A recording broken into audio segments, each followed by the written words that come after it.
എനിക്ക് ഇരിക്കു കുട്ടികളെ. അപ്പൊ നമുക്കിന്ന് സമയമില്ല.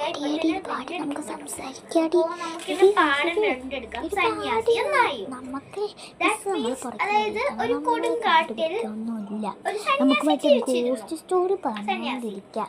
ആ സന്യാസി കാട്ടിലായതുകൊണ്ട് കായ്കനികൾ മാത്രമായിരുന്നു അദ്ദേഹത്തിന്റെ ഭക്ഷണം, ആഹാരം. ഒരു നാൾ എവിടെ നിന്നോ അലഞ്ഞിരിഞ്ഞടക്കുന്ന തെരുവ് നായ പോലത്തെ അലഞ്ഞിരിഞ്ഞടക്കൂല പട്ടികൾ. അതുകൊണ്ട് ഒരു പട്ടി സന്യാസിയുടെ ഗുഹയുടെ ഫ്രണ്ടിലെത്തി. സന്യാസി എനിക്ക് ഇത്രയൊക്കെ അറിയാം മിസ് നോക്കണ്ടേ. അലിവ് തോന്നിയ സന്യാസി നായയെ തന്റെ ഒപ്പം പാർപ്പിച്ചു മീൻസ് താമസിപ്പിച്ചു. അലിവ് തോന്നിയതുകൊണ്ട് നായയെ തന്റെ ഒപ്പം സന്യാസി പാർപ്പിച്ചു. കുറെ നേരമായി മിണ്ടാണ്ടിരുന്നവിടെ.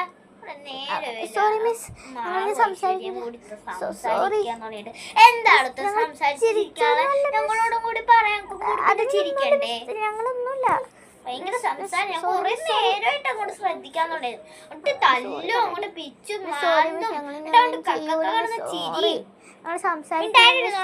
ഒരു മിസ് ഇവിടെ വന്ന് ക്ലാസ്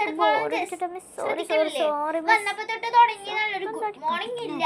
സിറ്റ് എന്ന് പറഞ്ഞപ്പോഴാണ് പഠിക്കാറുണ്ടല്ലോ. നേരത്തൊക്കെ മാള് നല്ല കൊച്ചായിരുന്നു. ഐശ്വര്യ പഠിക്കാനും എല്ലാത്തിനും ഉഴപ്പി കൊച്ചാണ് പോലും. അപ്പൊ നമ്മൾ എവിടെ വന്നിട്ടും പാർപ്പിച്ചു. നേരം വെളുത്താൽ നായ കാട്ടിലേക്ക് ഇറങ്ങും. സന്യാസി കായ്കനികളായിരുന്നു കഴിക്കുന്നത്. പക്ഷേ നായക്ക് ഇതൊക്കെ കഴിക്കാനായിട്ട് ഇഷ്ടമുണ്ട്. പക്ഷെ നായക്ക് ഇതൊന്നും കഴിക്കാൻ ഒരിതില്ല.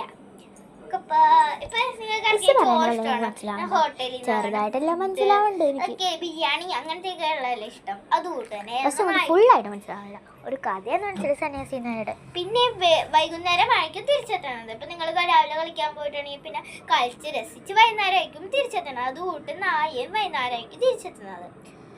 സന്യാസിയെ പോലെ കായ്കനികൾ മാത്രം ഭക്ഷിച്ചു വിശപ്പില്ലാതാക്കുന്ന നായ്ക്കാവില്ലല്ലോ.